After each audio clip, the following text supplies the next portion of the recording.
Hello అండి, welcome to profit master.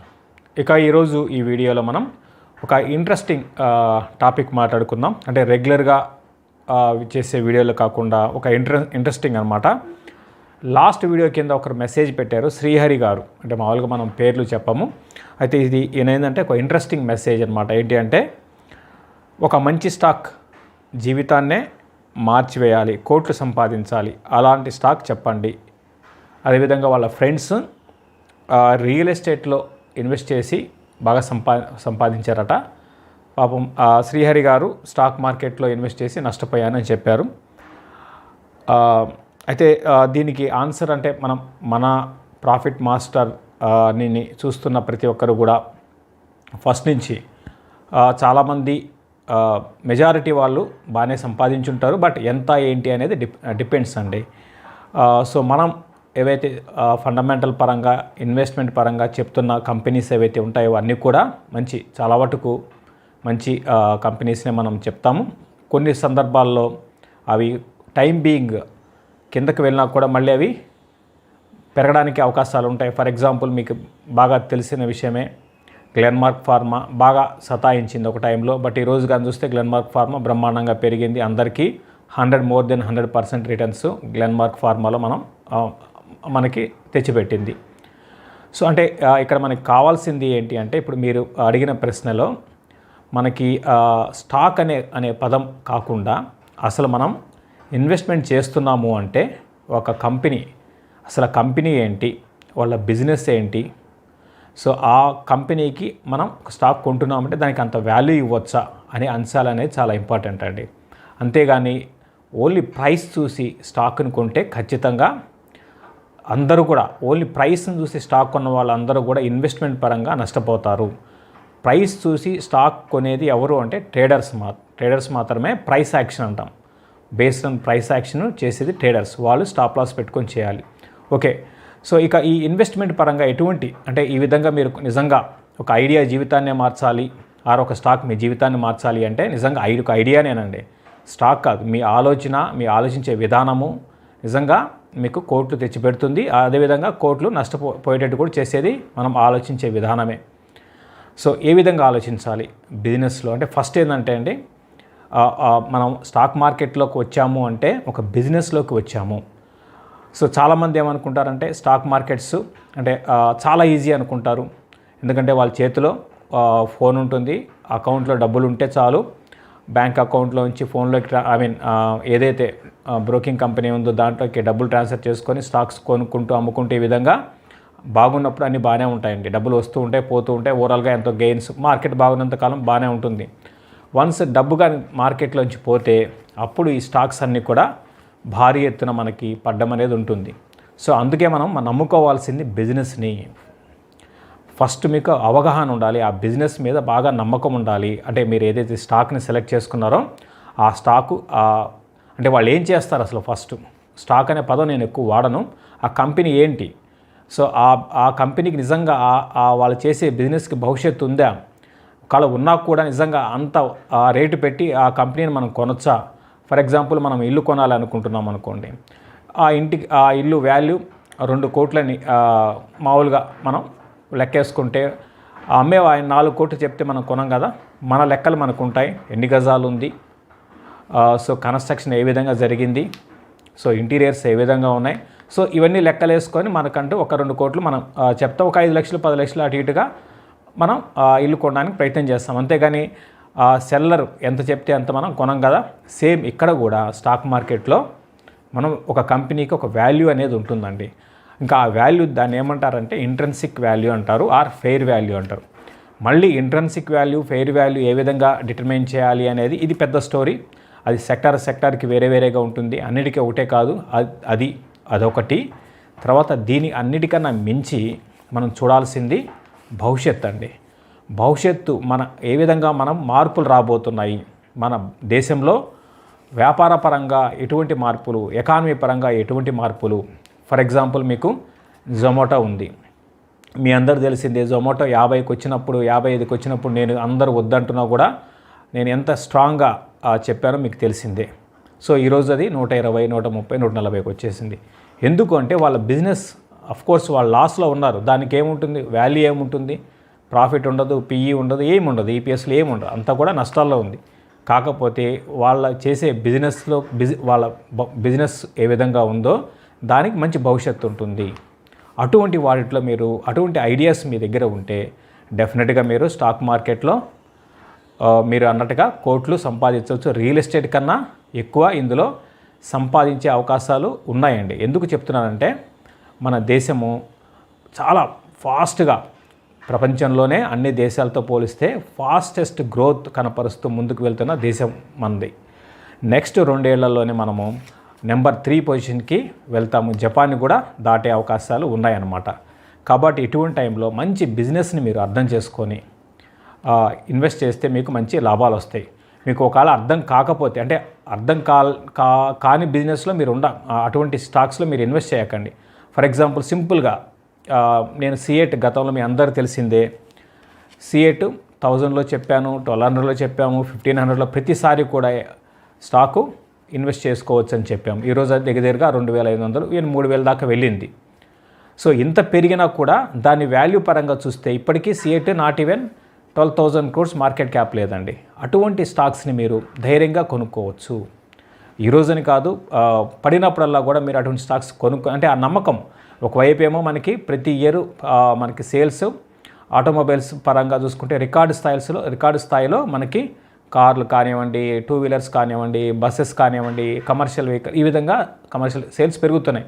పెరిగితే next మన ఆలోచన ఎలా ఉండాలి, ఒక వ్యాపారస్తుడిగా, అరే కారు సేల్స్ పెరిగితే నెక్స్ట్ మనం 2 ఏళ్ళకో 3 ఏళ్ళకో ఏం చేస్తాం, టైర్స్ మార్చుకోవాలి. సో కాబట్టి టైర్ కంపెనీస్ ఉన్న వాటిలో ఏది బెస్ట్, సో ఈ విధంగా అనలైజ్ చేసుకోవాలి. భవిష్యత్తుని మనం దృష్టిలో పెట్టుకొని అన్నిటికన్నా 90% అంటే బ్యాలెన్స్ షీట్లు అవి కాదండి, భవిష్యత్తు ఎలా ఉంటుంది, మార్పులు ఎలా ఉన్నాయి, అదేవిధంగా లిక్కర్ కంపెనీస్, లిక్కర్ కన్జంప్షన్ పెరుగుతుంది, వీటిలో మనకి మంచి రిటర్న్స్ మీరు అన్నట్టుగా కోట్లు తెచ్చిపెట్టే ఇటువంటి సెక్టర్లో వస్తాయి. తర్వాత ఇన్ఫ్రా ఒకటి, నేను పదే చెప్తూ ఉంటాను, ఇన్ఫ్రా స్టాక్స్ గతంలో మనం చాలా చెప్పాం. అవన్నీ కూడా లైక్ ఎన్సీసీని అంటే డైరెక్ట్గా చెప్పలేదు, వేరే వాళ్ళు చెప్తే, అంటే వేరే వాళ్ళు అడిగితే హోల్డ్ చేయమన్నాం. మనం అశోక బిల్డ్ కానీ పదే చెప్పాం. 100 అనుకుంటాను, 100 90 ఆ టైంలో మనం చెప్పాము అశోక బిల్కాన్. ఇవి ఎందుకు ఇన్ఫ్రా, ఎందుకంటే మన ఇన్ఫ్రాకి మన నెక్స్ట్ గవర్నమెంట్కి డబ్బు పెరిగే కొద్దీ వాళ్ళు ఇన్ఫ్రాకే ఖర్చు పెడతారండి. సో కాబట్టి ఇన్ఫ్రా స్టాక్స్. అదేవిధంగా మనకి ఇప్పుడు సమ్మర్ రాబోతుంది. ఎగ్జాంపుల్గా ఏమవుతుంది, మన రోజుకి వెదర్ మార్పులు మనం చూస్తున్నాము. సో ఆబ్వియస్గా మనం కూలర్ కంపెనీస్, బ్లూ స్టార్ అని చెప్పాము. 2023 స్టార్టింగ్లో 500 ఉన్నప్పుడు బ్లూ స్టార్ చెప్పాం. సో అటువంటి స్టాక్స్ని మీరు కొనుక్కుంటే ఈరోజు కాదు, రేపు కాదు, కొంచెం హోల్డ్ చేయగలిగితే మీకు మంచి రిటర్న్స్ వస్తాయి. ఏది అయినప్పటికి కూడా మీరు ఫస్ట్ చేయాల్సింది ఏంటంటే ఎర్లీ స్టేజ్లో ఐడెంటిఫై చేయాలండి. అన్నిటికన్నా ముఖ్యం ఏంటంటే అది ఎంత ఎర్లీ స్టేజ్లో మనం ఐడెంటిఫై చేయాలి. తర్వాత బాగా ఓర్పు ఉండాలి, అంటే కొనే ముందు ఓర్పు ఉండాలి, కొన్న తర్వాత ఓర్పుగా ఉండాలి. కొనే ముందు ఓర్పు ఉండాలి, కొన్న తర్వాత ఓర్పుగా ఉండాలి. అంతేగాని కొనంగానే ఎవరో ఏదో చెప్పారని మళ్ళీ C8 కొనంగానే మళ్ళీ ఎవరైనా ఏదైనా యూట్యూబ్ ఛానల్లోనో లేకపోతే ఇంకోరు ఏదైనా దాని గురించి వార్తలు రావడం ఇవన్నీ జరుగుతూ ఉంటాయండి, నిరంతరం కూడా జరుగుతూ ఉంటాయి. ఎందుకు చెప్తున్నానంటే C8 ఈవెన్ ఇప్పటికి కూడా వాల్యుయేషన్స్ ఇంకా అట్రాక్టివ్గా ఉందండి. మీకు ఒక లక్ష్మీ ఆర్గానిక్స్ అని ఒక 2 years బ్యాక్ IPOకి వచ్చింది. అది చాలా చిన్న కంపెనీ, దాని మార్కెట్ క్యాప్ ఈరోజుకి 7,500 కోట్లు అండి. అదేవిధంగా ఒకరు జెన్ టెక్నాలజీస్ గురించి అడిగారు మన లాస్ట్ వీడియో కింద. ఆ జెన్ టెక్నాలజీస్ నేను ఎప్పుడు చెప్పలేదండి, మీరు చెప్పారని నేను కొన్నానన్నారు. నేను ఎప్పుడు కూడా జెన్ టెక్నాలజీస్ నేను చెప్పలేదు, వేరే యూట్యూబ్ ఛానల్లో చెప్పుంటారేమో కానీ నేను ఎప్పుడూ దాన్ని చెప్పలేదండి. అది 200 కోట్లు కూడా టర్న్ ఓవర్ లేదు, అది 7,500 కోట్లు దాని వాల్యూ. C8 వాల్యూ 12,000 కోట్లు. ఇండియాలో 4th పొజిషన్లో ఉంది, 3rd పొజిషన్ అనుకుంటాను, 3rd పొజిషన్లో ఉంది సేల్స్ పరంగా. అటువంటి కంపెనీ 12,000 కోట్లకు దొరుకుతుంటే మీరు కళ్ళు మూసుకొని బ్లైండ్గా కరెక్షన్స్లో కొనుక్కోవచ్చు కదా. పడినా కూడా మీకు ఆ ధైర్యం, అంటే ఆ నమ్మకము అది ఉంటే, ధైర్యంగా ఉంటే, ఇంకా ధైర్యం ఇన్ ద సెన్స్ ఎప్పుడు ధైర్యం వస్తుంది అంటే మనకి ఆ బిజినెస్ మీద పట్టు ఉంటే మనకు ధైర్యం వస్తుందండి. కార్ డ్రైవింగ్ చేసేటప్పుడు మనకి డ్రైవింగ్ బాగా వచ్చి ఉంటే ధైర్యంగా డ్రైవ్ చేస్తాం. డ్రైవింగ్ రాలేదనుకోండి సరిగా డ్రైవ్ చేయం. సో కాబట్టి ఏంటంటే ఆ బిజినెస్ మీద బాగా పట్టు ఉండాలి. మీకు తెలిసిందే హెల్త్ కేర్, పదే చెప్తూ ఉంటాను, హాస్పిటల్ స్టాక్స్ కొనుక్కోండి. నెక్స్ట్ 5 ఏళ్ళు మర్చిపోండి మీరు. ఆల్రెడీ పెరిగాయి, కరెక్షన్స్లో కొనుక్కోండి. సో మీకు తెలిసిందే, మేము కూడా హాస్పిటల్స్లో ఎంటర్ అవుతున్నాం.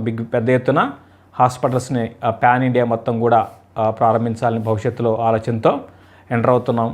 ఇది కూడా పబ్లిక్ లిమిటెడ్ కంపెనీ అన్నమాట. ఎందుకు ఎంటర్ అవుతున్నాం అంటే మా విజన్ ఆ విధంగా ఉందండి. నెక్స్ట్ 10 ఏళ్ళు మీరు ఊహించరు, మరి ఇండియాలో లక్షల కోట్ల బిజినెస్ ఉందండి ఇందులో. సో ఇప్పుడు కానీ గమనిస్తే ఇది 17 లక్షల కోట్లు, నెక్స్ట్ 2 to 3 ఇయర్స్లో 26 లక్షల కోట్లు. ఓవరాల్ జీడిపిలో హెల్త్ కేర్ కాంట్రిబ్యూట్ చేసేది 10% అండి. కాబట్టి ఈ డైనామిక్స్ మీరు చూడాలి. కాబట్టి మీరు ఒక హాస్పిటల్ మంచి నారాయణ హృదయాల కొనుక్కోండి, కరెక్షన్స్లో వదిలేయండి. మీరు ఇంకా చూడకండి, అంటే ఒకేసారి కొనుక్కపోయినా కూడా అంటే ఎంతవరకు ఎంతకు వస్తుందో తెలియదు కదా, పడుతున్న ప్రతి సందర్భంలోనూ కొనుక్కోండి, వదిలేసేయండి. రోజు 10% పడవచ్చు, రేపు ఎల్లుండి 20% పడవచ్చు, బట్ అవన్నీ చూడకుండా మీరు వదిలేసేయండి. మంచి కరెక్షన్స్లో ఒకేసారి కాకుండా పడుతున్నప్పుడు కొనుక్కొని వదిలేసేయండి. సో ఆ విధంగా చేయగలిగితే మీకు వెల్త్ క్రియేట్ చేయగలుగుతారు, అదేవిధంగా మీరు అన్నట్టుగా కోట్లు సంపాదిస్తారు. సో ఏదేమైనప్పుడు కూడా మేము చెప్పిన వాటిలో కూడా ఎంత జాగ్రత్త పడినా కూడా నేను చాలా వరకు ఏదైనా మైనస్ పాయింట్స్ ఉంటే అటువంటి స్టాక్స్ని ఎప్పుడు కూడా ఎవరికి కూడా మన యూట్యూబ్ ఛానల్ ద్వారా కానివ్వండి, అదే వేరే మీడియా ద్వారా కానివ్వండి, అదర్ ఛానల్స్ ద్వారా కానివ్వండి, నేను ఎప్పుడు కూడా లైవ్లో కూడా చెప్పనండి.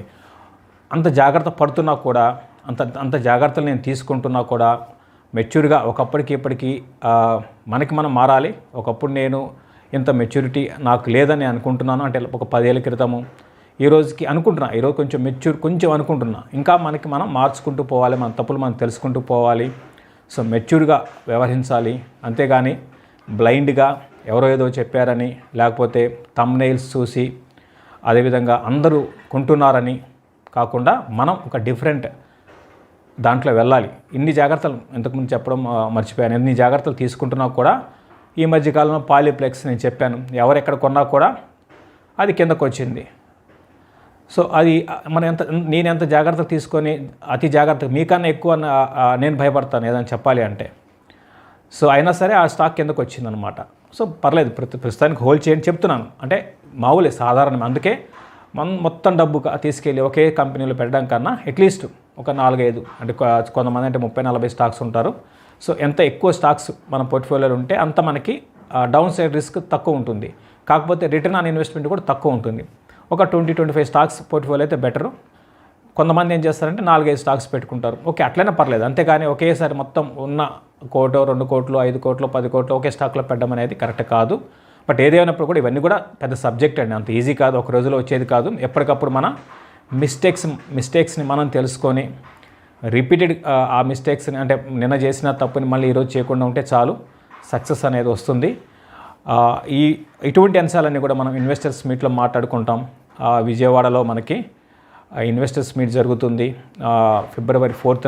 కాబట్టి ప్రతి ఒక్కరు కూడా హాజరు కావడానికి ప్రయత్నం చేయండి. సో సబ్జెక్ట్ అండి మనం మాట్లాడుకునేది కంప్లీట్గా వ్యాపారానికి సంబంధించిన సబ్జెక్ట్. అటు ప్రాక్టికల్గా ఎలా మనం ఐడెంటిఫై చేయాలి ఎర్లీగా అనే అంశాలు కూడా మనం విజయవాడ ఇన్వెస్టర్స్ మీట్లో మాట్లాడుకుందాం. కాబట్టి ప్రతి ఒక్కరు కూడా హాజరు కావడానికి ప్రయత్నం చేయండి.